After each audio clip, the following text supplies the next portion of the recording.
Medyo naiilang ka pa.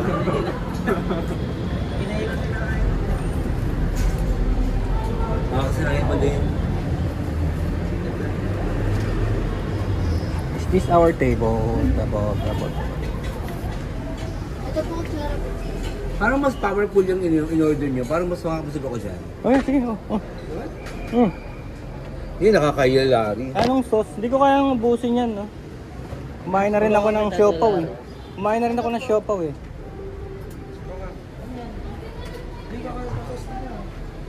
Cheese powder, sir. Hindi, yung salt na lang, salt. Salt lang. Oh. By the...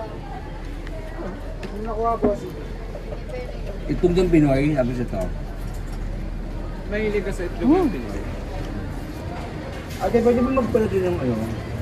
Mayonnaise? Hindi ba yun dito? Ito po konti. Ito po, may halo na. Ketchup. Wala tayong... Ay, konti lang po. Mahal dun eh, mahal. Mahal? Oo, order lang dun ng isang tower na ano. Ayan, salamat. Zombie. Uy, mangan kayo ng itlog ng Pinoy. Ayun nyo. Isa lang.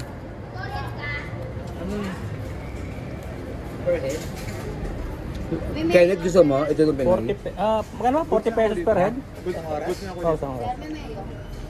Huwag na. Sige na. Laka naman itlog ng Pinoy.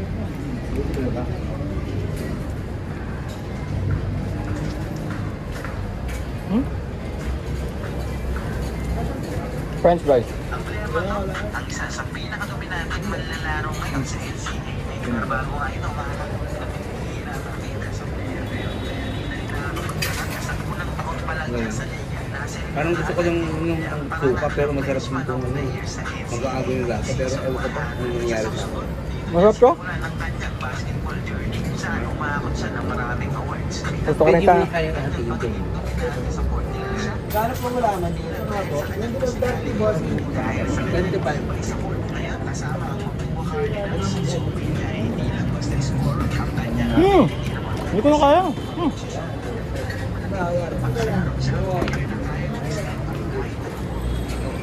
Nanang. Ilan po boss? Kain. Oh, lagyan natin.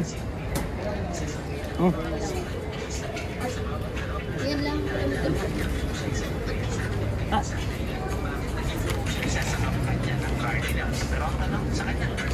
Nanang ka. Dati taglilin mo ito boss? Taglilin mo? Wala na. At mamaya, pag-uwi natin. Hindi, sa kanya, pinito yung 15. Kanina. Ayaw naman pabahad eh. Wala Si Matt. akong... Si Kenneth?